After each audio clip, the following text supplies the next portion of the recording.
Hi friends, எல்லாருக்கும் வணக்கம். இன்றைக்கி என்ன செய்ய போகிறோம் பார்த்தீங்கன்னா, வாழைக்காயில் மீன் பொரிச்ச மாதிரி செய்ய போகிறோம் பாருங்கள். அதுக்கு 2 வாழைக்காய் எடுத்திருக்கேன். இதை மேல் தோல் நல்லா க்ளீன் பண்ணி எடுத்துக்கலாம்.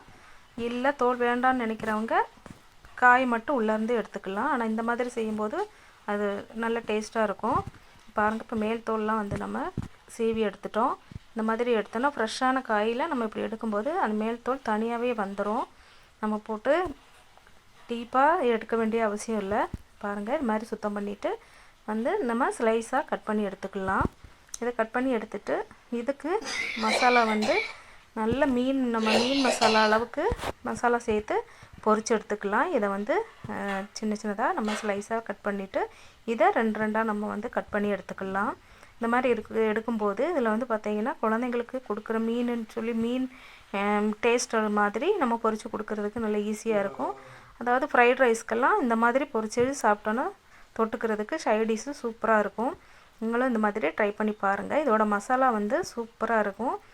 மீன் கூட தோற்று போகும், அந்த அளவுக்கு வாசனையாக டேஸ்ட்டாக நல்ல செமையாக இருக்கும். ட்ரை பண்ணி பாருங்கள். இப்போ பாருங்கள், காயெல்லாம் நம்ம கட் பண்ணி எடுத்துக்கிட்டோம். இதை எடுத்து தண்ணியில் போட்டு வச்சாச்சு. ஏன்னா அந்த கலர் மாறாமல் இருக்கிறதுக்காக. இதுக்கு மசாலா பார்த்திங்கன்னா மிளகு 1/2 டீஸ்பூன் அளவு இடித்து வச்சுருக்கேன். பூண்டு ஒரு 4 பூண்டு இடித்து எடுத்திருக்கேன்.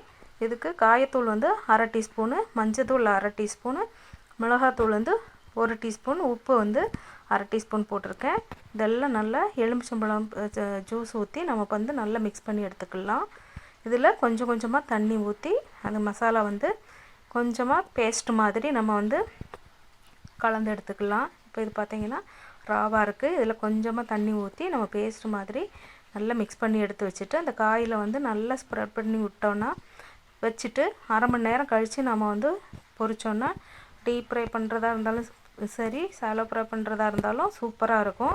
நான் தோசைக்கல்லில் வச்சு நான் பொரித்து எடுத்துக்க போகிறேன், எண்ணெய் அதிகமாக ஊற்றாமல்.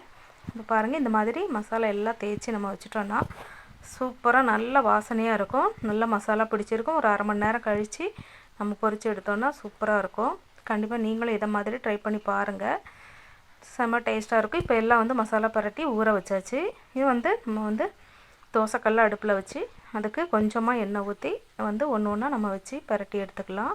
ஒரு பக்கம் வந்ததுக்கப்புறம் திருப்பி 2வது பக்கமும் நம்ம திருப்பி போட்டு வேக வச்சு எடுத்தோன்னா சூப்பராக இருக்கும். இது தக்காளி சாதம், லெமன் சாதம், புளி சாதம், பருப்பு சாதம் இந்த மாதிரிக்கு சூப்பராக இருக்கும்.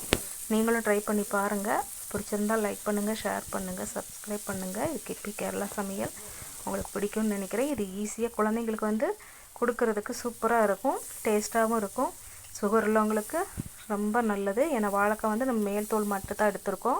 சூப்பராக இருக்கும். ட்ரை பண்ணி பாருங்கள். இந்த மசாலா நல்ல வாசனையாக இருக்கும். மீன் பொரிச்சா அதே வாசனை இருக்கும்.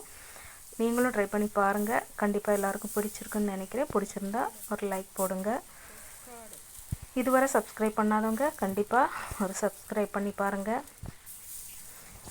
பாருங்கள், இந்த மாதிரி எல்லாம் எல்லா காயும் நம்ம திருப்பி போட்டு 2 பக்கமும் திருப்பி போட்டு எடுத்து வெந்ததுக்கப்புறமா எடுத்துக்கலாம். இதை எடுத்ததுக்கப்புறமா மீதி இருக்கிறதையும் போட்டு நம்ம இதை மாதிரி பொரித்து எடுத்துக்கலாம். சூப்பராக இருக்கும். கண்டிப்பாக டேஸ்ட்டாக இருக்கும். ட்ரை பண்ணி பாருங்கள். பாருங்கள், இந்த அளவுக்கு இருக்குது பாருங்கள், சூப்பராக இருக்குது. மீன் கூட தோற்று போகும், அந்தளவுக்கு டேஸ்ட்டாக இருந்தது. நீங்களும் இதே மசாலா போட்டு செஞ்சு பாருங்கள். கண்டிப்பாக எல்லாருக்குமே பிடிக்கும். இது ஈஸியாக ஒரு சைடிஷ்ஷு, சிம்பிளாக நம்ம ஒரு 5 நிமிஷத்தில் செய்யக்கூடியது தான். கண்டிப்பாக ஒரு டைமாவது நீங்கள் இதை ட்ரை பண்ணி பாருங்கள். கண்டிப்பாக எல்லாருக்கும் பிடிக்கும். இதை மாதிரி திருப்பி போட்டு எல்லா காயும் நம்ம எடுத்துக்கலாம். சூப்பராக இருக்குது. நான் பருப்பு சாதத்துக்கு இது செஞ்சேன். செம்ம டேஸ்ட்டாக இருந்தது. நீங்களும் ட்ரை பண்ணி பாருங்கள். எல்லாருக்கும் இது வரைக்கும் சப்போர்ட் பண்ண எல்லாருக்கும் ரொம்ப ரொம்ப ரொம்ப நன்றி. இனியும் சப்போர்ட் பண்ணுங்கள். நன்றி, வணக்கம், தேங்க்யூ, பாய். அடுத்த வீடியோவில் பார்ப்போம்.